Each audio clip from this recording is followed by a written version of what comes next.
Hey friends, we're back with another episode on the Light Up Your Metabolism podcast, and this episode is absolutely mind-blowing and incredible. My guest today, Dr. Sara Pugh, is just such a wealth of knowledge. I'm pulling up her bio here. She has a background in genetics, biochemistry, and biophysics. She's worked on protein folding, dopamine receptors, membrane proteins, genetic promoters in moss, statins, and heart cells. She later trained in hypnosis, functional movement, functional neurology, ketogenic diets, and quantum biology, and has worked with clients since 2010. She has also, if that's not enough for you guys, she's also studied Christian mysticism, kabbalah, and other religious practices by past civilizations along with medicinal plants. She is currently training with Dr. Tom Cowan and spends time. How does she find the time? She spends time trying to decode Dr. Jack Kruse's cryptic blogs to find his gems. Dr. Sara is what's called a polymath. She is obviously brilliant in so many areas. She's studied Pilates. I mean, the amount of knowledge that she has is very, very extensive. So on today's episode, I wanted her to talk about a subject that is really intriguing me lately. And it's something that I may have mentioned on the podcast before. You may have heard about. I think I talked about it with Carrie Bennett. And it's this concept of this word, don't let it scare you, deuterium. Deuterium is an isotope of hydrogen. That means it's a heavy form of hydrogen. And we talk about this and it's like, oh my God, that's, for me, it kind of scared me. I'm like, what is this? Like, let's talk about carbs. That feels easier to understand, right? But deuterium, it's not as complicated as it seems. And I think you're going to find this subject really, really intriguing. We're going to dive really deep into the food aspect of quantum biology. And this includes topics like deuterium and how this affects our mitochondria, why ketosis is beneficial, and looking at things like ketogenic diets from more of a quantum perspective, as opposed to just the biochemistry type of perspective that we have traditionally heard about ketogenic diets referenced. So we're not only going to be talking about things like insulin, but we're going to be talking about why ketogenic diets can be so helpful in helping things like depleting deuterium from our bodies and what that all means. Okay, so this is really going to help you understand these important topics from a new perspective that are going to help continue to support your blood sugar, your insulin levels, your metabolic health, your leptin levels, and help you achieve better health. And that is why I got Dr. Sara on the podcast today. She's not only brilliant in all these topics, but she really helps make them easy to understand. There are a lot of brilliant people out there, and they're a little hard to follow. And that's not the case with Dr. Sara. So let this information wash over you. I hope you find it as fascinating and interesting as I did. And if you love the episode, if you're getting a lot from these episodes, if you're really enjoying them, please leave a comment, a review, rate the podcast, share it on your story, share with people. That's really how the show grows. And nowadays, there's so many podcasts out there. And so I really appreciate you taking your time to listen to the show, and also, again, rate, comment, share with your friends and family. It really, really means a lot to me. So let's dive into the episode with Dr. Sara Pugh.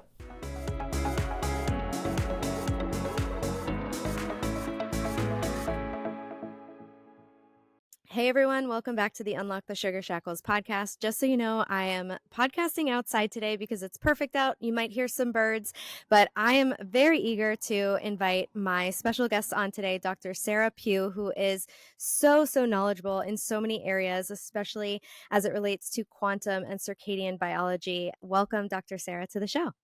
Oh, thank you very much, Danielle. It's lovely to meet you properly. I'm glad to be here. Yeah, I'm so happy to have you on.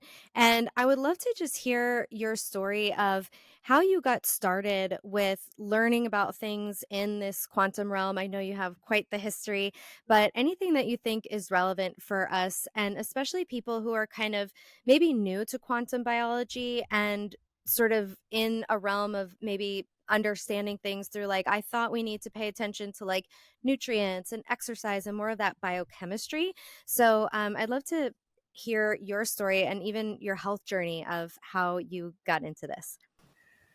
Okay, well, I actually did a degree in biochemistry and genetics, and then my PhD was actually in biophysics. So it went from biochemistry, and I did protein folding using something called fluorescence resonance energy transfer. So that's to do with light. And when we do folding of proteins, that we do that in water. And the reason we study protein folding is because it's very related to Alzheimer's and Parkinson's and amyloidosis. So it was a really up and coming topic. So I did actually go from biochemistry, and then I do have an understanding of light, or I did back then, but nothing to what I have now, and it had zero relevance to daily life. So there's some things you can take out of the lab and explain to the general public, but as I evolved, I moved into more of a biological side of life sciences, and I worked on statins and cholesterol and hearts. And that was when I left science because I got disillusioned with the way it was going and about pressure to publish studies and views that I wasn't comfortable with. So I left and became a Pilates teacher, which was horrified my mum and dad and my supervisor. But it was because you can imagine working in a lab and being stressed under blue light. I didn't have any knowledge of blue light then. Being on the computer all the time, around lots of technology, so all kinds of non-native EMFs. It wasn't fun, and I'd had enough by then anyway, because I'd done it for about 13 years. So I left to be a Pilates teacher because I had a bad back and a bad shoulder from the lab work. And then Pilates led me into things like myofascial release, where we encounter collagen, and that's got a very important quantum aspect to it because it can make electrons because it's piezoelectric and it's flexoelectric as well. But fundamentally, the collagen needs to be wet with EZ water in order to function properly. So we don't want dry collagen. Then that led into something like called Bowen technique, and that's when I discovered this idea of living water and how just drinking 8 glasses of water a day isn't about true hydration. But I didn't really understand it at that level, and I don't think Dr. Pollock hadn't written his book, The Fourth Phase of Water, by then. But practically, I could see that water somehow was really important, and I didn't understand it fully. But when you work in that kind of environment, science doesn't matter as long as your clients get better. They don't mind what you do, and they don't mind whether you know about electrons or deuterium or CGMs. They just want their problems to go away. And anybody who does have sort of work in the sort of more right brain or holistic field, they'll know that people tell their Pilates teacher things they wouldn't tell their mum, like they tell their hairdresser. So people used to tell me really personal things. And that's how I got into hypnosis, because I had no idea really how to respond. And then the hypnosis led into stage hypnosis, and I learned some close-up magic as well. And at the same time, I learned some functional neurology, which is pretty useful of how the nervous system functions, sort of our electric cable wiring. And then hypnosis, again, I would call it more metaphysics than quantum physics, although there are elements of sort of the idea of quantum physics in hypnosis, and we don't fully understand it yet, same as we don't fully understand sort of Rupert Sheldrake's work and things to do with telepathy and all of that. So that sort of, I would say, metaphysics. Then from there, I went back to sort of a biochemistry approach by getting into nutrition and supplements, although I did start taking or fiddling about with supplements when I was about 18, because that's when I had a checkbook and I could buy things. So, and then being a biochemist, of course, all biochemists sort of fiddle about with things. And then that led me into sort of, I discovered things like blue blocking glasses and Dave Asprey and easy water. And I think Bon Charge was called something else back then, blue blocks or something. So I knew about this idea of how light is really important for our biology. But again, I didn't sort of take it as seriously as I could have until I discovered Dr. Kruse. And then, as anybody who's discovered Dr. Kruse for the first time, it's like drinking from a fire hydrant with information.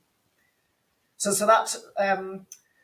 that then really got me going into quantum biology because, again, he's a brilliant man with a brilliant mind, and he's much cleverer than he realizes, and we just don't sometimes understand what he says. So luckily I had a background, as I said, in biophysics and biochemistry, so I'm still working my way through his work. And of course there are other geniuses that we all know of in the field and whose books we can reach. things like Robert O. Becker and Jerry Tennant, Andrew Marino, all of these. So again, there's lots of great minds in the field. And even if certain people say Dr. Pollock's book, The Fourth Phase of Water, is very easy to understand, I still think it's definitely sort of high level kind of biology. And it's also a lot of what people always want to know is they want to know sort of how it works, but they want to know, how do I do it?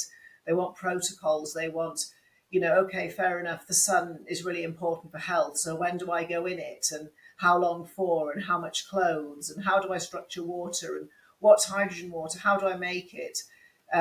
With magnetism, how does a magnetico work? And can I structure my water in the cellar? Is sleeping in the cellar better than sleeping on floor number 16?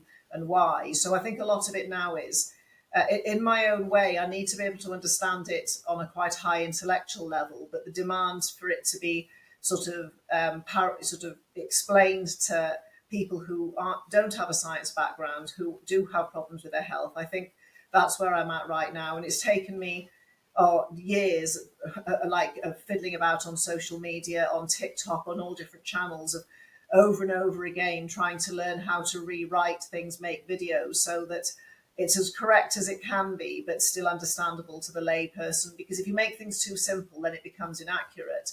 If it's too complicated, nobody understands. And again, I think that's where a lot of where I'm at right now comes in. Because with stuff like hypnosis and Pilates and yoga and myofascial release and all of that, and sound baths, they're awesome. But you don't need to, you can't really hurt yourself doing a sound bath with a professional. And when it comes to sort of a quantum biology approach, again, people are very frightened of the sun because of bad science. So there has to be sort of protocols put to help people do it safely. You can't really hurt yourself with water. You could just spend an absolute fortune on stupid things that don't work. I can list them if you want, or we can just gloss on over, because within, as in every industry, there's always stuff that's brilliant, but it's always more expensive. And then the word sort of quantum, that could mean anything. I've seen quantum Facebook ads and quantum, coaching. So the word quantum, again, people could end up buying something that doesn't do anything, and it's not going to hurt them, it's going to hurt their bank account. So that's pretty much in a nutshell of where I came from and where I'm at. And people might have noticed I mentioned magnetism, light and water lots of times. So that's one way of defining quantum biology, is using how does light, water and magnetism function in the body, and how do I use that to help myself with common problems like sleeping, overeating, having a bad gut, being stressed, having depression, having anxiety, having injuries, wanting to improve my performance. So that's how, sort of in a nutshell, I would approach it. Of course, a quantum also means something else. It can mean like quanta, as in a quantity, because with photons of light, we can't weigh light or anything. It has to be quantized, and it's in photons.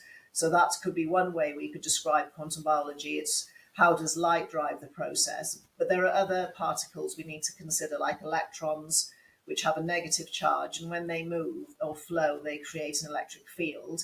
And that's sort of our bioelectricity. And we are an electric being, as well as a water being, as well as a light being. And sort of explaining to people, why what you learned at school about the periodic table isn't completely useless. Some of it's really interesting, because there's a lot we could talk about things like hydrogen, deuterium. People are very interested in minerals, like we'd have sodium and potassium and magnesium and iodine. They're all elements. So it's again, my other aim is to make what was really boring for people in school really interesting and practical for their daily life. So just to sum up, sort of my idea of what quantum biology is, it's how biology functions through a lens of light, water and magnetism, but also talking about biology in a bit more detail and looking not just at elements, but also actually what's in an atom. So that would be things like protons, neutrons and electrons, because luckily people have been exposed to this at school. It's just, as people may know, it was science and maths tend to be the least favourite subjects. And so some people have had sort of really difficult childhoods and all sorts. And or they went to a terrible school, but then they've come to me and said, I wish I'd have taken or paid more attention at school. And I said, don't worry about it. A lot of it was wrong anyway. And I think probably 3/4 of the textbooks are incorrect as well. So that's the other massively useful thing about looking at things through a quantum lens. You can find out what's correct and what's incorrect, sort of separating the wheat from the chaff. And that can be really helpful for choosing.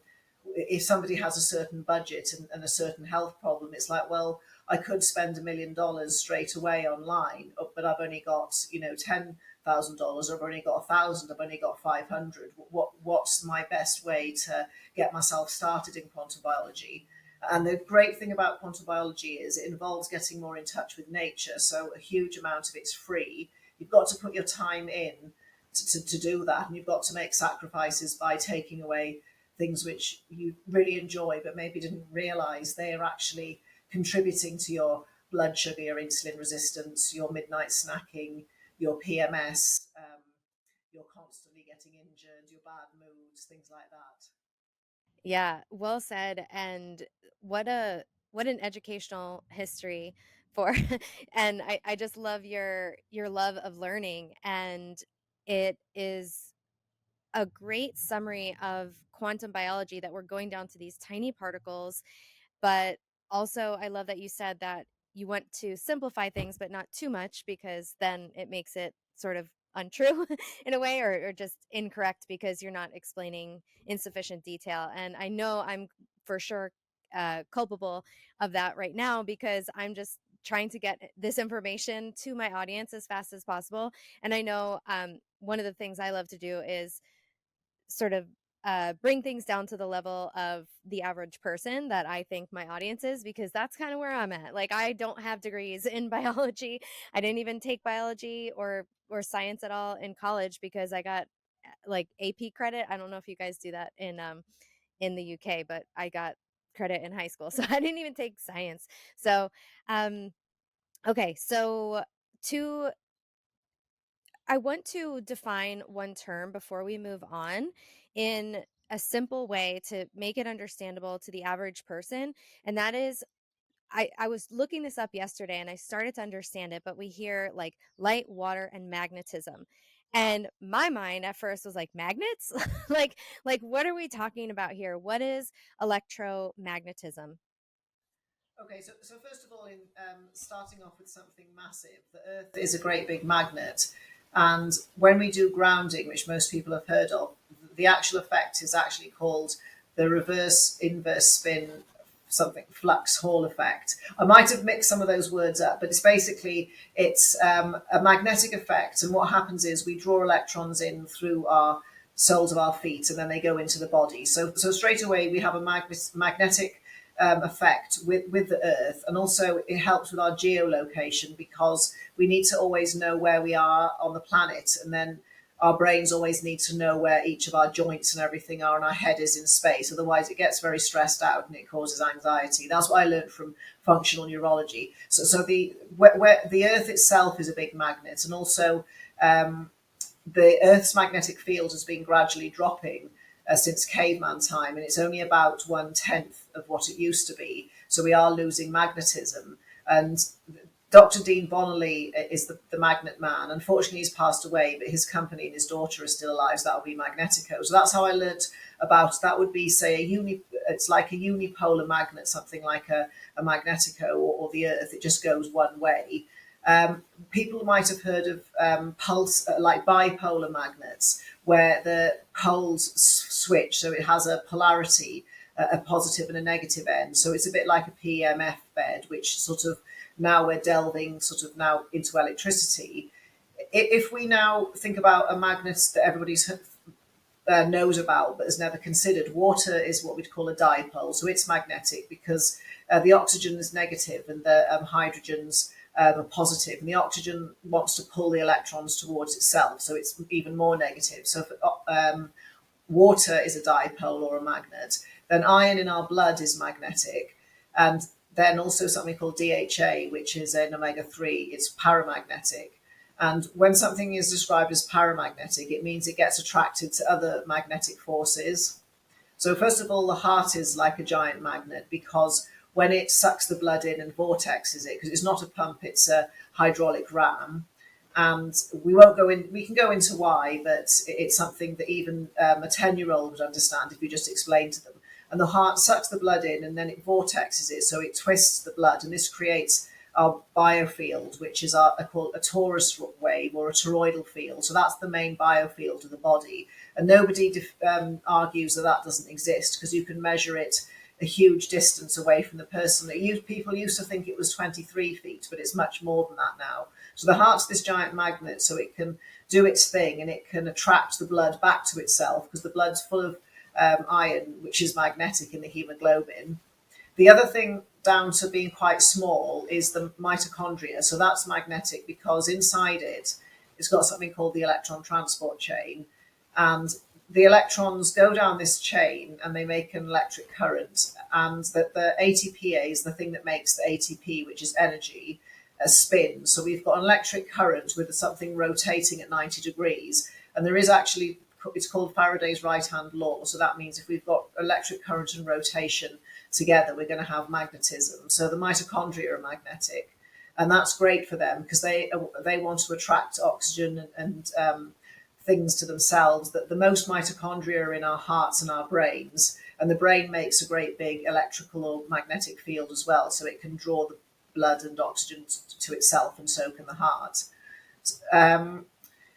That's sort of like then if we think about magnetism, people have heard of non-native EMFs and they think of electricity like Wi-Fi and phones, and electricity in the wall. But if we've got something like a hairdryer or a fan, that's, again, we've now got rotation of something and there's electric field flowing, so we can get non-native, we would say, sort of magnetic fields. And things that have got fans in them also produce this alien or non-native magnetism, and that's why people who've got something called a tri-field, it's a beginner's electropollution measurer, they'll know that there's the electric field setting and then there's the magnetic field setting. And people have always been, when they first get it, they're like, well, I don't get it, there's a magnet, where is it? And it's sort of, you have to explain to people that sort of a fridge magnet and a magnetico and the magnetism in our body is all the same idea. It's sort of repulsion or attraction of opposite sort of poles. It's just a different kind of magnet. And then the other important thing to think about when we talk about sort of quantum biology, magnetism, we can think about it, it contracts. And we want things to be as close together as possible in biology so that they function well, because distance is a problem because it just takes longer for something to happen. That's why we've got these magnetic things in our blood and in our body, so everything can get there as quickly as possible. And then that's why you shouldn't sort of nap on your magnetico or hang out on it, because you're meant to sleep, and we contract when we sleep and then we unravel again a little bit when we're awake, and this is all perfectly normal. Our collagen does that. And I think you also wanted to talk about food, because we can say that fat sort of slightly causes sort of slight uncoupling in the mitochondria and it compresses. And then carbs, we would say open, because it's the way the electrons from fat and carbs interact at something called complex 1 in the mitochondria. So it's just the first step. And like sleeping, we don't want to always be contracted and we don't always want to be open. That's the same with food, that if we don't want to always be open, say eating carbs all the time, but I personally think that being in ketosis all the time isn't a good idea either. So, it's about balancing things based on the seasons, all sorts of things. So I think that's sort of a way to explain to people about magnetism to make it sort of practical for them, and that magnetism is important. And I think the thing that really I found the most interesting was the Earth magnetic field is lowering and lowering. But then people who are interested in geology will know that there's a pole switching due at some point, and it does happen. But not to get frightened, I don't think it will happen in our lifetime, but there'll always be people who are aware of it. And I don't know the reason why it's losing. I don't know enough about geology. It's just people have learned how to measure the Earth's magnetic field. It's measured in Gauss, and it's just been going down and down and down. Are we going to run out of electrons to absorb from the Earth? Well, that's kind of different, because I think also the electrons come from a lightning always striking the earth. So that's negatively charged, and then it spreads a coat or blanket of negativity. And because the earth is actually magnetic, like I was saying, the reverse spin magnetic Hall flux effect is a combination of how the magnetism of the earth and the fact that the earth is coated with negative charge. That's how the electrons go in us, because it's a very bona fide physics, even though a lot of people will say to me, does it, is there any truth in all of this grounding nonsense that you do? When they take you to the side, and then I say, yeah, actually, it's like a really fundamental like effect, and animals don't go around wearing booties, and all animals or birds' feet have or anything that needs to ground has sort of just skin, and nothing has furry sort of soles or palms. Well, apart from, I was just thinking of werewolves then, but obviously, it really we're supposed to be grounded to the earth. So just on that subject, this is a question that people ask all the time. Some people think, oh, I need to stand on earth all the time, but there might be dog poo, there might be some ants or something like that. So you can actually ground by sitting on a concrete sort of, or a rock or a concrete bench. You can I'm doing that right now. Oh, brilliant. Yeah, concrete. Touch. Yeah, you can touch leaves. You don't really want to touch the bark of a tree because it's dry. You can walk on the beach, or you can swim in the sea, you can go in a lake, you can play in a puddle. That's all going to ground you as well. And then metal conducts, of course, as well. So sitting on a metal bench out sort of, often when we go for walks, there's often metal benches or wooden ones that you can sit on. So to ground, you don't necessarily have to put your feet on the earth. And also concrete conducts as well. So some people can do it in their basements or their garages and stuff like that. Very cool. I got a little cheap testing meter to see, about conductivity, just to see if it works. But it didn't work in my garage. But I don't know if it's just that the meter isn't good enough, because it is concrete, but it might be treated with something. So, certain things, like if they have like a glaze, like an outdoor tile, but there's like a glaze over it, it's probably not going to be conductive anymore. If there's something man-made sort of on top of that, Yeah. Or like there the might be something asphalt. inside it, like it might be a concrete sandwich and there's some wood or something, Yeah. plastic or something. Like I think it does. Things do conduct through wood, just, but it's like not really. So yeah, you do need to test. Okay. So wood, like my wooden fence you see behind me, is that conductive at all? No, no, Mhm. no. Yeah. I didn't Same think as so. tree bark, and if there's leaves or snow in the way, you want to move it out the way. Okay, so snow is not conductive, even though it's water?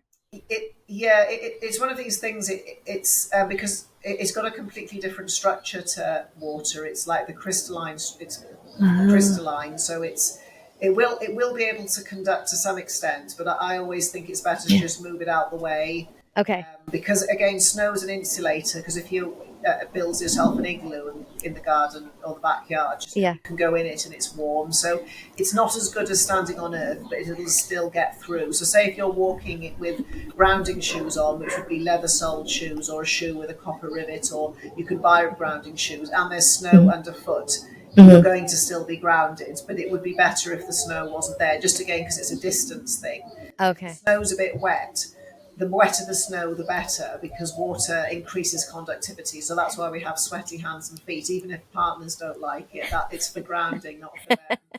I love that.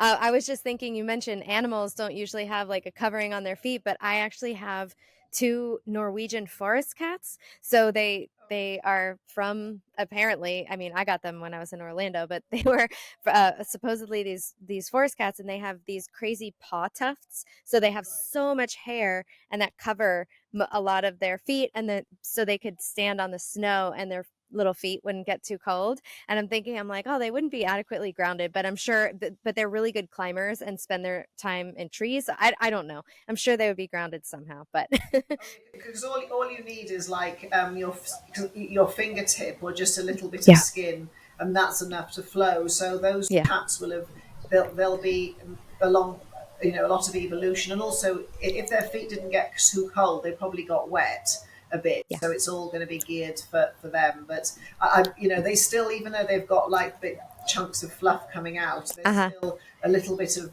like bare skin for them. Yeah, they're little paw pads, exactly. So, okay, so we started talking about food, and what I'd love to ask you is ketosis. You and I both agree that being in ketosis all the time is probably not going to be optimal for the very vast majority of people. If you have a specific, medical condition, you might need to do it all the time. But for the average person probably listening to the show, that is likely not the case.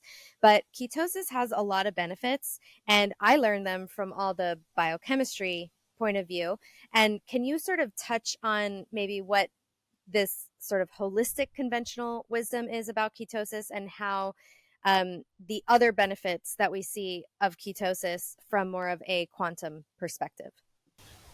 Okay, so very simply, just doing a keto diet, even if it's not quite right, eliminate sugar and junk food and things that would trigger the Randall cycle have got fat and carbs mixed. So just by that virtue, you eliminate, and you would eliminate grains as well. So you eliminate gluten. So on the whole, as long as you don't eat keto bars and keto ice creams and all of that, it's going to remove problematic foods. Sure, there is still potentially inflammatory foods left behind, but the lion's share of the problem has been taken away.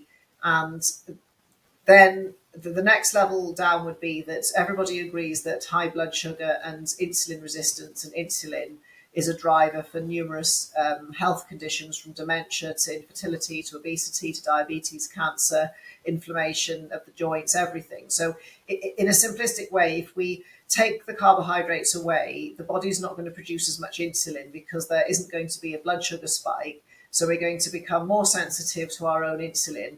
Our levels of blood sugar are going to come down, and then because we aren't putting any sugar in, our body's going to switch to another fuel source, which is using fat, and the liver's going to break the fat down, make ketones, which are sort of little broken up bits of fat, and use those instead. And then these bits, when we burn fat in the mitochondria, it does it slightly differently to burning glucose. I don't really like that word, oxidizing. So first of all, when I'm going more into the quantum now. So when we use the fat as a fuel, fat has got twice as many electrons as glucose does because it's a hydrocarbon. So it's going to produce twice as many of the product in the mitochondria. So that's going to be water and ATP, we'll just say for argument's sake. So it's going to produce twice as much water as, say, glucose, because glucose has got less electrons, and also fat produces more ATP. So straight away, it's a better fuel because you get more goodies out at the end. Secondly, from a quantum perspective, the electrons from glucose go from complex 1, 2, 3, and they bind with oxygen and they make water at complex 4 or cytochrome oxidase. So this is just a thing in the mitochondria. It's there's like an obstacle course, and the electrons have got to get down, and they can get lost on the way, like people would if they're having an obstacle course, race. People get stuck or lost on the way. And the interesting thing about complex 1 in the mitochondria is that this can leak electrons, so they can escape and they don't participate in the race anymore. So they get lost, and that's what we would call a sort of free radical. So free radicals, again, are only a problem when they're being made all the time or inappropriately. Whereas with fat and the electrons from fat, they don't go through complex 1, they cheat. They sort of go complex 2, 3, 4. So they skip over the place in the mitochondria where the electrons can escape. So fat is less inflammatory to burn as a fuel. And that's another reason from a quantum level why it's helpful. Just first of all, it makes more water. And what happens is this water is deuterium depleted. So deuterium is an isotope of hydrogen, and deuterium is twice the mass. It's got less dielectric constant, so it can hold less charge, and it's got a different magnetic moment. So it's like hydrogen. People have heard of carbon-14, a radioactive isotope of carbon for carbon dating. So it's not radioactive deuterium. It's just still a hydrogen. It's just different. So first of all, if the deuterium gets into the mitochondria, it tries to go down the ATPase, which is it's got a hole in the middle, so it spins. So it's like putting With those garbage disposal units, if you try and put something massive in it, like a potato or a whole orange, like children do, or like I did when I went and visited my aunt and uncle in New Zealand to see what can it take, but that's what it's like putting a deuterium in the mitochondria. It blocks it up because the deuterium's too big. So it's going to break it basically. And then when we break mitochondria, or as they're breaking, they get really, there's an inflammatory help me signal coming out. So it's going to create a whole load of free radicals. And then along the line, the mitochondria are going to die. And then so is the organ and the cell. Well, the cell and the organ's now going to become compromised. So just for one, the deuterium, the big hydrogen, we don't want it in the mitochondria. The other important thing about deuterium is because its dielectric constant's different, and we have what's called a water battery. It can't hold as much charge. So the dielectric constant of deuterium depleted water is about 160. So that's water with hardly any deuterium that the mitochondria make.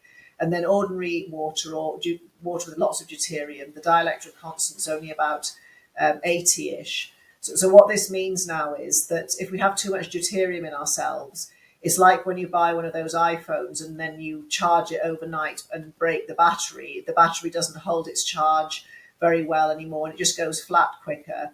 That's what happens with deuterium and our electric charge. It's just not as good at holding charge. It's also not as good as moving charge around the body. And again, hydrogen itself acts as a sort of energy giver and donor as well, and deuterium's different. So in simple terms, deuterium burdens our body. So it's not dangerous in the right amounts, the same as the free radicals. It's really important for growth and for stability in certain tissues. It's supposed to be in the blood. There are other sort of more complicated quantum ideas about what deuterium in the right place might do. But from a keto diet perspective, a ketogenic diet is much lower in deuterium than a regular sort of high carb diet. First of all, because fat itself is really low in deuterium, probably about 110 to 130, other than seed oils, that's about 200. And ideally, we want ourselves to be between 130 and 140 parts per million or ppms of deuterium. Dr. Gabor Shomoli measured deuterium in different things.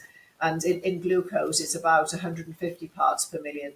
So straight away, we can see just by looking at glucose and fat and comparing the deuterium, there's less deuterium in fat. But also, if you put fat in the mitochondria, they're going to make more deuterium depleted water. So that's what we want, the water that doesn't have the deuterium in it.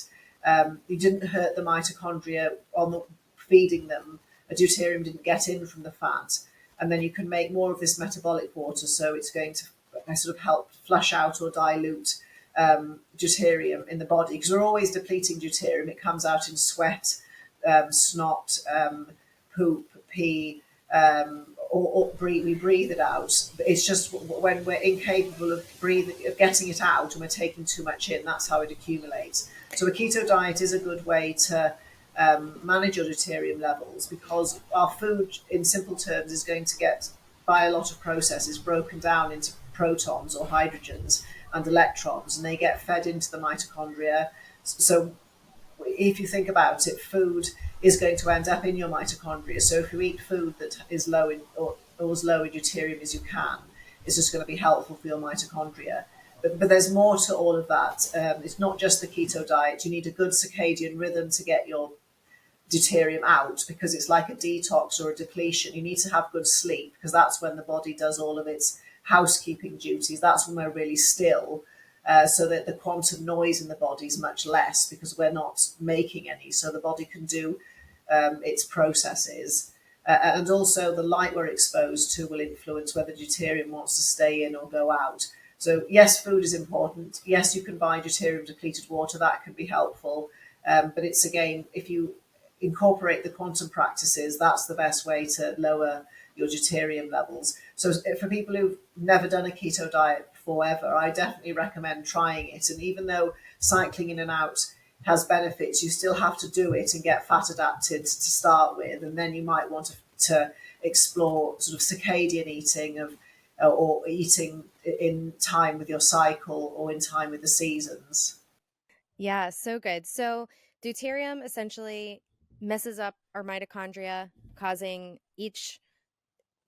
well, then there's thousands of them, hundreds, thousands in every cell, and then the cells aren't functioning properly, and that's going to affect the organ or system that it's in.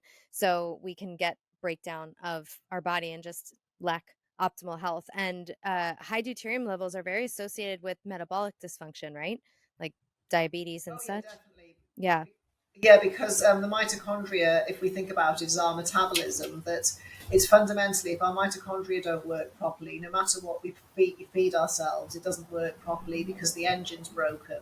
So Mm. if you break them with deuterium, then you can come back from that. But absolutely, that's a really good summary of it. And also, sure, it's going to cause metabolic diseases like obesity, because again, because deuterium is an energy stealer, or it just doesn't have as much energy to start with. It creates sort of a leptin, the hormone that regulates our appetite, and basically every other hormone as well is going to Yep. sense, oh no, we don't have enough energy on board, because the deuterium is just not as functional as the hydrogen in terms of providing energy, or it broke some mitochondria. So leptin resistance and high levels of deuterium are very highly correlated, but also a leptin reset is actually a deuterium depletion in disguise, if you look at it as well. So you're absolutely correct that people like Dr. Borosh would talk about molecular crowding, and because he's done lots and lots of studies, like hundreds and hundreds of papers. And there is definitely a big link between diabetes, obesity, cancer, well, so much more, and deuterium. And also because hydrogen's everywhere in the body and everywhere in our receptors and our hormones. And we need our receptors and hormones to be hydrated. So the water around our receptors, that has to be there. And that's something that biochemistry neglects. It implies that they're just dry. So if there's deuterium hanging about in receptors and in hormones, it's just going to basically get in the way, and it's going to make them look different to the body, and it's just not going to run as efficiently. So you might have enough of a certain hormone, but the receptor or might not be wet enough with EZ water, or your progesterone or your melatonin or whatever might have too much deuterium in it, and then the body doesn't recognize it properly as melatonin. So I think that's a really important aspect as well about deuterium. And again, it's not all bad. It's all about balance, like pretty much everything in life. And it's context as well, Yes. and locate, and where something is. So, one of the things that I want to know, you talked about glucose being high in deuterium. You talked about vegetable oils being high in deuterium. And you talked about I'm going to say animal fats as being very low in deuterium. Can you fill in this sort of scale with common foods that we might recognize? Like, what foods are highest and lowest in deuterium? Okay, so some high ones are coconut water. That's high, but coconut oil is really low. Then we've got something like fatty bacon from grass-reared pigs and grass-fed beef that's fattier, or grass-fed lamb. That's going to be low in deuterium. Ghee and butter are low. Cacao butter's low.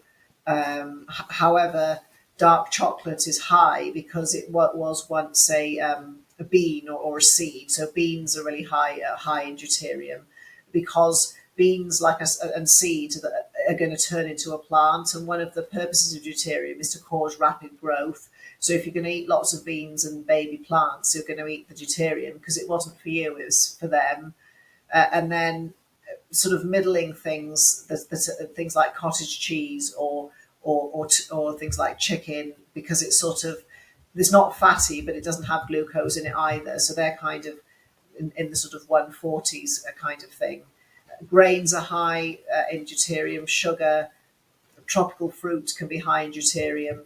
But again, when it comes to fruit and produce, if you live somewhere where there's lots of sunshine, say at the equator where the fruit came from, you can deplete your deuterium, because the more UV light and solar yield there is, the better your body will deplete the deuterium. So there is more deuterium at the equator in the water, in the fruit, but then there's the mechanism to get rid of it, because it's hotter and it's sunnier. And then there are sort of a scale of things, but basically all of the things which are not allowed on a keto diet are really high in deuterium. When it comes to, say, things, we don't know about, macadamia nuts are low, but then again, lots of people have sort of reaction to nuts. And then other things like walnuts, they're kind of lower in deuterium as well. But then again, they have things like oxalates and lectins. But then with dairy, like I said, ghee is really low. And then a hard fatty cheese like manchego is going to be low. But then when we get into sort of cottage cheese, that's getting a bit higher. And then we get into milk, because it's kind of got galactose in it, which is glucose and lactose. That's going to be like higher in deuterium now as well. But then if you think about it, milk is to help a baby animal grow. So of course it's going to have more deuterium in it. Yeah, that's interesting. So what about, I don't know if you said this one, what about protein powders and collagen? Oh yeah, with protein powders and supplements, Mm-hmm. because they've been produced in a factory, and hydrogen is used a lot for processes in the factory, and it's not being fractionated for deuterium. So it means there's going to be deuterium in there as well, because the manufacturing company doesn't care.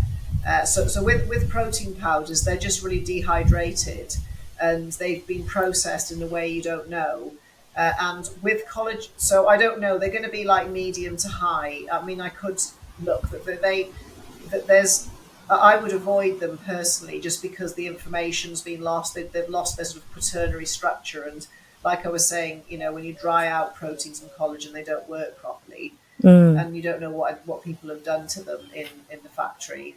Yeah. When it comes to collagen powders, we'll start off with marine collagen. So with collagen in the body, deuterium collects in places of high tensile load. So that means places of pressure, like legs around a knee joint, because you need the deuterium to stabilize it. But nobody's really ever going to sort of eat like a knee or something like that. And then in wings of certain birds that need to fly, like very large wingspan, that they're going to have sequester their deuterium in the collagen and the tendons for stability. But again, we don't eat that part of the animal.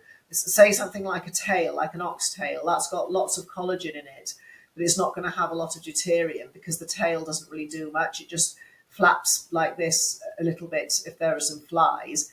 So if you want to get collagen naturally, oxtail is completely fine. So natural collagen in its environment. The goose skin's got lots of collagen, and that's not going to have a lot of deuterium either. When we come to making, say, a collagen supplement, people are just going to get lots of knees and like joints and the places where there's going to be lots of collagen, and they're going to strip it all off and take out lots of bits. So we've only got just collagen left, and it's going to have loads of deuterium, because say if we make an oxtail soup, we've got the whole thing, not just collagen, all sorts of other connective tissues and bone and bits, and everything came as a package. So with the collagen powders, it's just the pure collagen that's dry, and it will have naturally collected deuterium just because that's its job. Sure, it's going to depend, how old the animal was and stuff like that. But again, we don't know. And the heavier the animal, the more deuterium there's going to be in the tissue. So generally, protein powders are often grass-fed beef. So like I said before, grass-fed anything's lower in deuterium. However, one thing that is okay would be, say, marine collagen, because fish float. So there's not pressure through them. So they don't collect deuterium in themselves, because they have no need to. They don't, and also fish don't need to run or push things or pull, that they just wiggle about. Yeah, they're powerful, like a salmon and the jumping, but they still are going to have less deuterium. So I know some people are really attached to their supplements, but like everything, we all have, nobody does anything perfectly, and we all do things we shouldn't, knowing we shouldn't. So if somebody observes all of the sunrises, they don't eat processed food, they don't eat inflammatory food, they go to bed at an appropriate time, they wear blue blockers, they ground a lot, they live somewhere hot. If they love their protein powder, and their collagen powder, their bodies should have the capacity to be able to deplete it.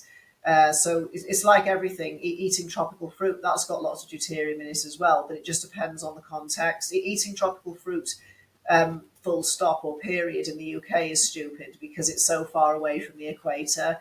So, and it's even stupider to do it in the winter. But then sort of eating apples and berries and other fruit that grows where I'm from in summer, their fruit came from where I came. Say if I wanted to travel abroad, like to Vietnam or somewhere like that, closer to the equator with loads of tropical fruit, they all grow where I'm living. So I've got a better chance of depleting the deuterium. And again, back to the collagen, if people are sort of going on vacation or whatever, and the collagen is a staple part of their routine, it's like I would just treat it sort of like a treat, because again, if someone never eats any sugar or seed oils or whatever, does it really matter if they have a scoop of collagen powder if they really love it? Because it's like everything, it's impossible to do everything perfectly, and you'll just drive yourself completely insane trying to do that. It's just when people start to add supplement upon supplement to the protein powders and the collagen powders, because like I said, when companies make things in a factory, they're doing it to save money. They're not going to separate the deuterium out. So I would say the supplements are going to have deuterium in them just because they have hydrogen. But it's like I've just said, if you really love a particular thing, well, great. It's when people are taking sort of $1,000 of supplements per month, and they kind of don't even feel that great anyway, because that's when it would be a problem. So like everything, it's sort of a moderation thing, and it depends on the context. But also, again, if somebody wants to take collagen powder, that's a golden opportunity for me to say, okay, well, you've just got to try harder in your other quantum things. No more missing sunrises, buy grounding shoes, swim in the lake that's sort of just over the road. If you do something that you shouldn't, but you understand what you're doing. So if you understand, okay, I'm taking in more deuterium with my collagen, therefore I need to up my deuterium depleting activities, like you could do a sauna, you could do some exercise and sweat. So it's again about when you understand biology and biochemistry, and we all have vices, and some people are massive hedonists or whatever. It's about understanding. Okay, I've done this. What's the best way for me to undo it so I can still carry on? We're talking about this collagen like it's some kind of Schedule 1 drug, when it's actually just like a collagen powder. So. I think it's one of these things, people can take things to extreme, but I can think of a lot worse things than collagen powder. Like I have a massive list. Yeah, absolutely. So that's super helpful, and I'm so glad you followed it up with that, because we don't want to give anyone a complex, we want to, but understanding, okay, I can deplete this, I can up these other strategies to sort of mitigate these effects. Like if you're like, oh, I'm on vacation and I want to go out for ice cream with my family, okay, go out for ice cream, and then maybe you plan to walk on the beach afterwards. And so you're planning things smartly and in a strategic way, that it's not this like all, and maybe it's like I don't know what I'm saying. I just, the idea that it's helpful to be targeted with your approach to these things. So I love that idea. And then the water also, closer to the poles are more deuterium depleted, and that closer to the equator has more deuterium. Is that right? Yes, because there's more sun closer to the equators. And then, like I said, deuterium is like a growth factor. So I've noticed the pine cones here are much bigger compared to the ones in the UK. And then bigger, the fruit that grows, tropical fruit tends to be big. And things that we grow in the UK, yeah, we can get massive pumpkins. I don't know how they get like that, but generally it's sort of small things like apples and pears and berries and mushrooms. So Mother Nature's designed it intricately so that we just eat seasonally and locally, and then with deuterium and quantum information, it matches. But like anything, if somebody lives in Georgia and then ate an orange from Florida, it's not the end of the world, because it's actually not that far away.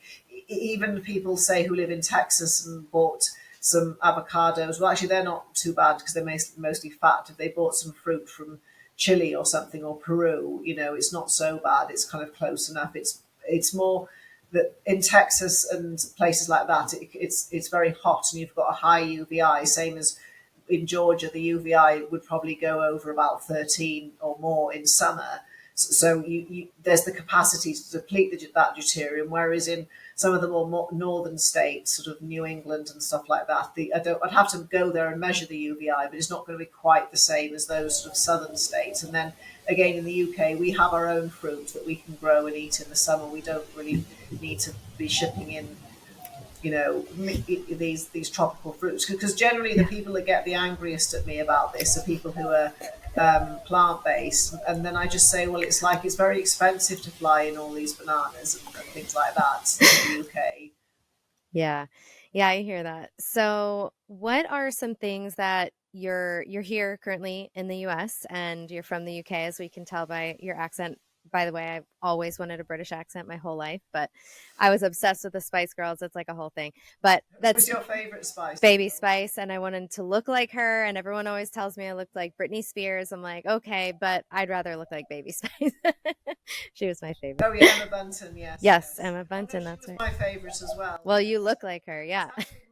Actually, Mel B comes from Leeds, where I live, but lots of Oh, people yeah? didn't like Scary Spice. Oh, I love Scaries. I like them all. Yeah, she's from Leeds, and that's where I live at the moment, although I'm from Wales originally. But anyway, I was like, you guys don't have the same accent, so I know. I'm from Wales originally, so that's Okay. like Princess of Wales, even though she wasn't born there. But yeah, Mel B has a Yorkshire, a proper Leeds accent. So, Yes, and I yes. don't know. Yes. So anyway, um, So yeah, so you're here in the US, and you posted something on Instagram, and I haven't had a chance to look at it, so I'd love for you to share here. What are some things that are maybe more difficult or that you're struggling with or that feel harder or different here in the US compared to the UK? okay, there's more non-native EMF here, just because people's houses are bigger and people just have a lot more sort of smart tech and like multiple fridges and freezers and aircon. That's a problem because we don't. People have aircon in the UK, but I don't. My parents, loads of people don't. So it's just more electromagnetism. But then there's a lot more artificial blue light pollution because people don't turn their porch lights off, and they don't. Some people don't even turn the lights in their houses off. Whereas British people are really stingy with money.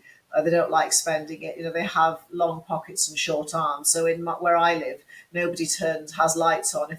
Actually, lots of people didn't even put up Christmas lights. So there's a lot more ambient sort of blue light around. And I know you wanted me to touch on this because blue light's a problem for people because first of all, it can raise your blood sugar, but it also raises insulin and it can raise cortisol. And it does this via a big peptide called POMC. So we don't need to go into POMC in detail, but POMC is a big giant peptide that gets cut up into different peptides that do things in the body. And whatever color light you're exposed to, POMC is going to be cut up into different things. So when you're sitting in artificial blue light or getting it in the evening when you shouldn't be, and it's messing up your melatonin as well, when you have too much blue light exposure, it's just like eating like candies and things. Not like loads, but enough to raise your blood sugar. So it's a big deal for somebody who's struggling with their weight or have insulin resistance or cancer. One of those situations where metabolic control is really, really, and blood sugar is really important.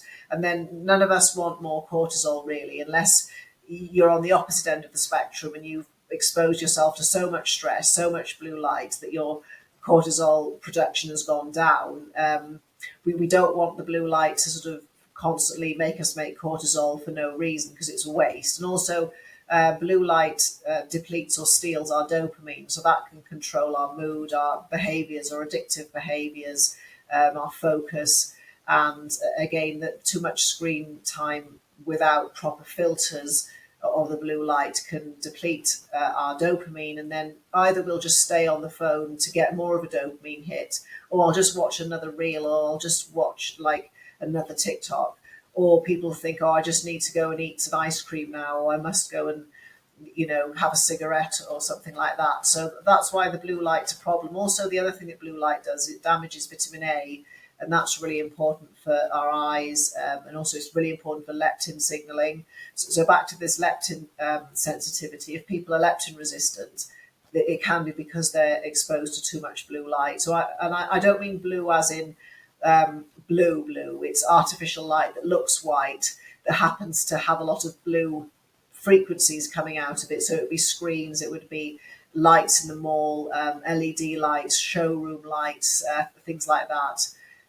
So it can be, for some people who do struggle with their weight, you have to pick from different areas. Like you might deal with the light and that moves the needle a bit, and then we go and do some stuff with water and grounding, that moves the needle a bit, and then do some things with deuterium and body clock, and then all of a sudden the leptin signaling is working and the weight can just come off. And for other people like Dr. Kruse and Rick Rubin, that they seem to be very sensitive to artificial blue light because they got extremely huge on it.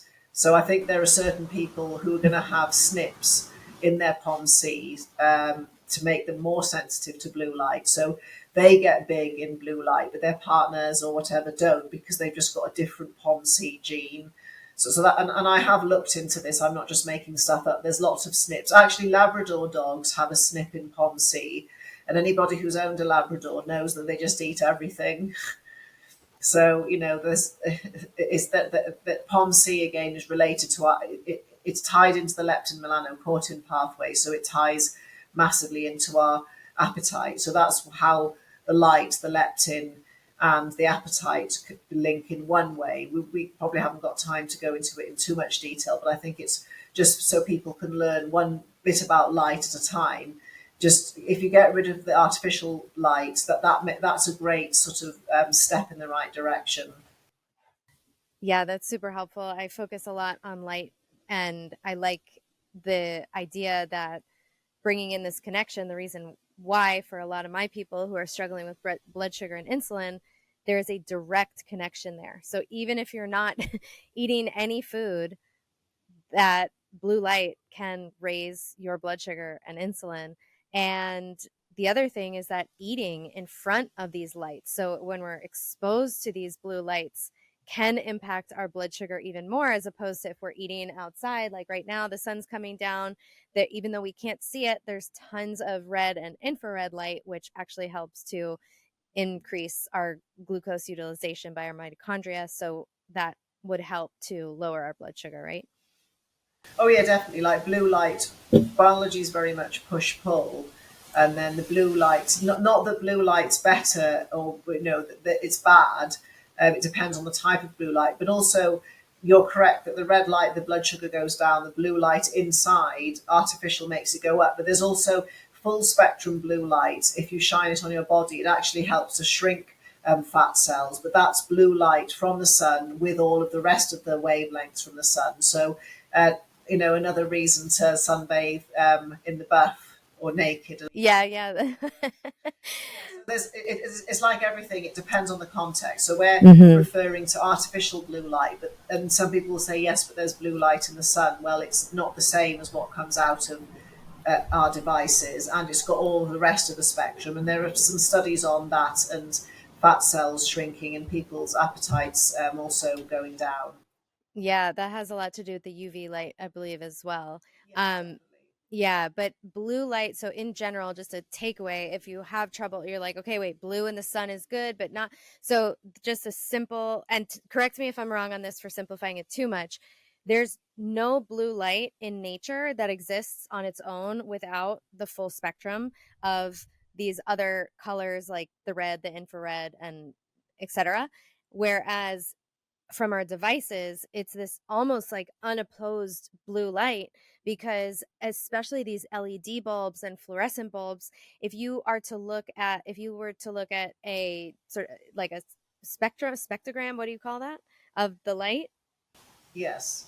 Yeah. So if you look at blue light coming Yeah. out of a device, it's Mhm. between 435 and 465 nanometers. So that's just a way to describe the wavelength, or it's just a way to describe. It's not really that accurate. So it's just basically a peak. So you Mhm. get a big spike of blue. Whereas if we look at blue from the sun, it's like a big hump. So it's basically just blue light taken, like as you said, you explained it really well, out of context, out of nature, and that's the blue light that's a problem. So it's again it's always it's when it comes to lighting, incandescents, they don't really emit much blue. It's mainly in red, and then the LEDs. A hairdresser salon is a really good, or a shopping mall, or a Or showroom. Target. Yeah, I know. I went to Target the other You day. need. I bring blue blockers in there. Oh no, I wore my hood up and I put my orange blue blockers on. So yes, I that's the love thing. it. And also the important thing about the light is the blue light will get on your skin and it'll go in on your eyes and it'll pass a signal through. So blue blockers alone are not always going to work. And if you've got overhead lighting, you have to wear a cap or a hood because the light can get down the top of the glasses. It doesn't really come from the side, from the way the optics of the eye work. So you do need to sort of cover your skin as well from the, but also again, like anything, not to be obsessive about it, but once you get in tune with your body and I can feel a difference of being in here, and how I feel compared to going outside and then going into Target and stuff like that. Sometimes you don't know what you don't know. And Yeah. then when you spend time in a really good lighting environment, you block the blue light after sunset and feel better. When somebody brings it back again, it's like, oh, I don't like this now. I feel irritated in the evening. I can't sleep, or I feel stressed in the day again, whereas I didn't feel stressed before. So sometimes we need a comparison. So with a lot of things, I always say to people, it doesn't matter how ridiculous it sounds. If it's natural and it's not going to hurt you, why not just try it before judging it? And you might find that it makes a massive needle move for you. Yeah, absolutely. I always say I went from trying to remember to wear my blue blockers at night to not being able to live without them. Like if I know I'm leaving the house, I'm like, are you going to come home after sunset? If so, like I need to bring blue blockers. Like it's just a non-negotiable, but I love that tip of the hat to block those overhead lights because those melanopsin receptors, the blue light receptors in the eyes are super sensitive to overhead lights because that's where the sun was coming from, Yes, right? exactly. And Yes. yeah, and so I'm going to visit my parents in a couple of weeks, and I'm already thinking ahead, like, all right, I got to bring my red blue blockers because I can't wear those in my house because my house is so dark and I would literally bump into stuff. But like the orange are sufficient, but the red ones from Viva Rays that I use even like darken the room, and I'm gonna have to do those things because my parents like really bright lights at night, and I don't expect anyone to change for me, so I'm just gonna bring some stuff in there. I'll probably wear some long sleeves because like you said, we have the receptors on our skin as well. And if one day I'm wearing short sleeves and I have the orange blue, it's fine. It's fine. Or like if I'm not going to wear my blue blockers in a restaurant because I'm going to embarrass my mom, that would be fine. I think there's some really fashionable blue blockers because in There the are. UK I can get Alexander Wunsch's the Prisma, and loads of people have never heard of those, and they're actually really pretty. But then I think it depends on lots of things. I think they've never said anything, and neither of my friends. They just think it's some kind of fashion glasses, or I've got a headache, or nobody's ever once said to me ever, "Why are you wearing those?" And I go, wear them quite a lot. So I don't think they're as horrible as people would imagine. But I think Yeah. it's like, it's just about discipline of don't go and be on your phone before bed, and don't take your phone into bed with you. Take your TV out of your bedroom. Yeah. Don't watch like 3 hours of box sets every night and then complain about having leptin resistance or not being able to sleep. So it's all a Yeah. work in progress. But that's one thing like you said, when you stay in somebody else's house, because you were asking what other challenges are there in the UK versus the US, Hmm. staying with somebody else is always going to be challenging. In a good way because it's company, but then when it comes to sunrise routines, I like to get up quarter of an hour before sunrise and go out for a walk. But this household gets up at sunrise, and you can't really wake everybody up because you want to do something. Yeah. Yes, I've and been that's getting out for the daybreak as well. yes. That's just kind of when I wake up. I really wake up with the sun, and then so does one of my cats, and we are just very very like a rooster, every morning. And so I like to get out for daybreak because I like getting all the benefits of the sun at that time too, and it's just a little quieter, and I do my meditation, so I get it. Love that. You mentioned something that I wanted to hit on, but it's gone now. Too bad. But yeah, thank you, Sarah. This has been so informative. I feel like I could talk to you for another several hours and just listen to you speak. And I really appreciate how you're able to break things down for people who are newer to this. And if some of this went over your head, that's okay. These concepts are really challenging. Like we're talking about like quantum physics and particle physics and stuff, and maybe that's not even it, but like how these things relate to our body. So just keep listening to this information over and over. These little pieces will sink in. And if what you took out of this is like, okay, ketogenic diet, good, because I need to have more fats in my diet, that's great. If you want to like, okay, lower some of these processed foods that have obviously been made in a factory, great takeaway. Block blue light at night, like go out to see sunrise. Like these little things start to repeat. It's like the concepts are really complex, yet the recommendations are actually so simple, like stand outside and touch a plant. Like that's what I love about this stuff, that even if you don't understand the full why, it's like, okay, I can get outside more often than not. I could take this phone call outside. Like I challenge people, think about some things that you can do outside versus inside. Like what is it that you can bring outside? And a friend messaged me like, I'm going to go outside for a walk right now. Is now a good time to go outside? And I go, every time is a good time to be outside, every time. And you said something on a podcast that I absolutely loved and it was the response to when people say, well, how long do I need to be outside at like these different times? And you might maybe know your response to that that you said. Oh What? yes. I can't remember what I said. I might have just said, there's never enough, and as long as you're not going to get burned. Yeah, right. That's a good one. You said to them, you said on this podcast that you always say like, okay, you said you got outside for 15 minutes in the morning and then another 15 minutes, later in the day. So, and then you said to them, okay, so you spent like 23 hours and 30 minutes Yeah. inside.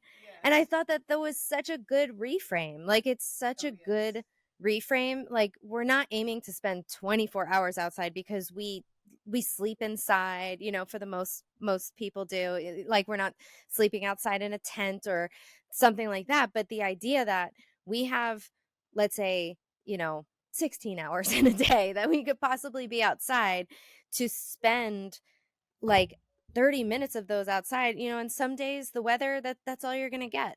But like embracing whatever the weather is outside and getting out there and avoiding sunburn is going to be really powerful. Absolutely, and even if it's raining, it's easier to ground when it's raining, and even if it's cloudy, the near infrared's always there, and also in certain latitudes, the higher ones, there's more cosmic rays of a helpful variety for our DNA when it's cloudy. So it doesn't matter whether, I know it's much nicer when it's sunny, but you still get bonuses if you go out and it's wet and cloudy. Maybe pass on a full thunder and lightning storm. I don't want to sort of. I know we're made of electricity, and there's enough electricity up in our mitochondria and our bodies to produce a lightning bolt. But I think I just pass on the storms because I know in Texas you get quite a lot of storms. Yes, we do. We do. Exactly. I love hearing those benefits of the other times because it helps you to like motivate yourself, like, oh, I get more grounding from this. So it's like, okay, I'm up for that challenge. That helps my mind at least. And I think you said on another podcast, which just cracked me up, you're like, I don't know, but like you said, I think in the US babies are like, they don't like to get wet or something, and you're like, babies in the UK are waterproof. Then we go outside with them all the time or something, and I was just cracking up. Oh But yes. yeah. Oh yes, there's loads I could. I think Sarah and I are going to do something about the US versus the UK round two because there are lots of Yes. differences, and I think it's really useful to go and live in somebody else's, other people's environments, and immerse Mm-hmm. yourself in the culture, and it really helps you to understand how to troubleshoot things for people. Because as people can tell, I'm really interested in the different states and the weather and what grows there and what Yes. latitude it is, and not I've not been to all of them, but you can kind of it's like different countries. So just saying, oh, it's different in the US, you just do that. Well, Maine is just wildly different from New Mexico, so it's like Yeah. having to do quantum biology for all of the states, and each one is Mm-hmm. different. So that's what I think is really interesting. So, when you travel about doing quantum biology in Vietnam or New Zealand, because I'm half a New Zealander, is my mum's one, so I'm one as well, is totally different to doing it in the UK, even though New Zealand and the UK are similar.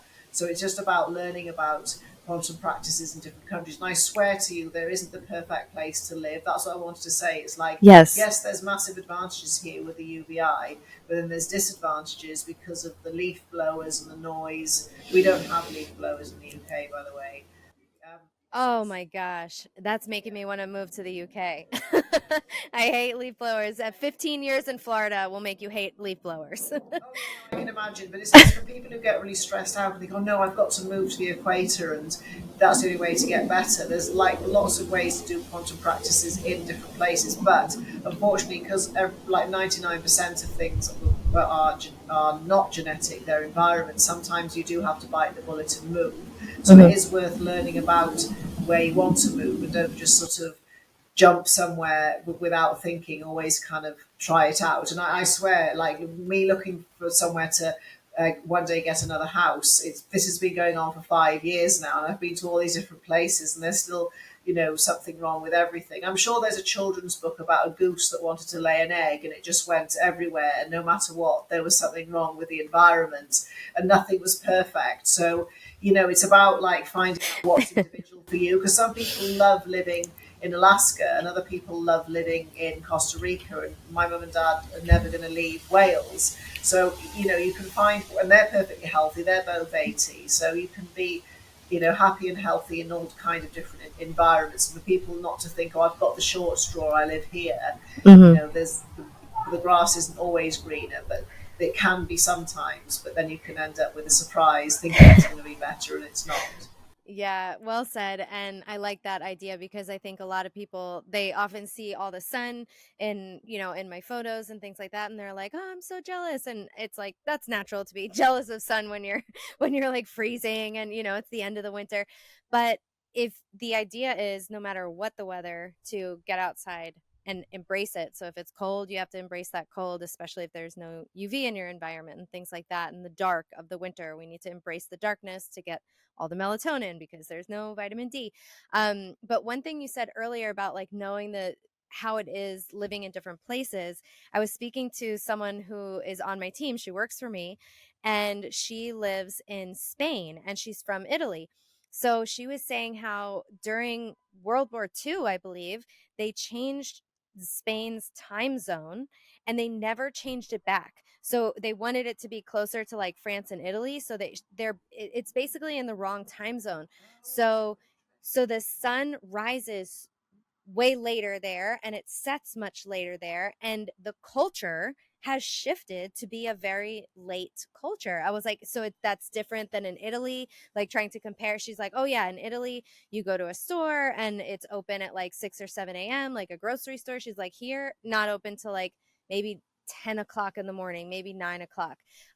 Dinner is much later, and so they'll be eating dinner at like 10 o'clock at night. I'm like, oh my gosh, I'm sleeping for an hour before that. So it was really interesting to have that conversation. And then I reflected back to when I studied abroad in Argentina and they eat dinner at like 11 o'clock. Like, I don't know how they do that, but sometimes the challenge is that you have these meals and people are here in the US, we have a much more individualistic sort of culture. And so some people are like, oh, I'm just not going to eat with my family. But other people are like, no, no, no, we do the family meal at dinner. And so it's hard for them to not participate with the rest of the people who are eating at like super, super late hours of the night. So I just thought that was really interesting. Oh yeah, definitely. And also, I think Greek people tend to eat late, and like you say, the family aspect is really important. So Yeah. yeah, it's like it's different in different cultures, and I'm always interested to meet quantum people all over the world. So Yes. it's fun. Yeah, for sure. Well, thanks again for being here, Sarah. Where can people find you and work with you? My handle is Busy Superhuman, so I'm on TikTok, Instagram. I've got a YouTube channel, and I do some consultations, but I've got a group membership course, and then I've got a quantum keto practitioners course, and I'm just in the middle of making a new course called Clean Up the quantum cleanup, and it's all about a detox, but not, just biochemistry, about other aspects. So that's for anybody, that's sort of for the general public, and it's explained in a simple way. And I've got lots of free PDFs as well on leptin, on what is quantum, what is a quantum cleanup, and I'm kind of give away quite a lot of information free, because I think it's important for people when it's a very unusual. People will think, "Oh, what's this quantum thing?" Yeah. There's lots of free stuff, but then there's like something for everybody. Whether the practitioner course is obviously more high level and more expensive, but if somebody wanted to learn how to teach other people how to apply this, there's that. So anyway, thank you very much for having me. It's been wonderful to actually meet you. Likewise. Thanks, Sarah.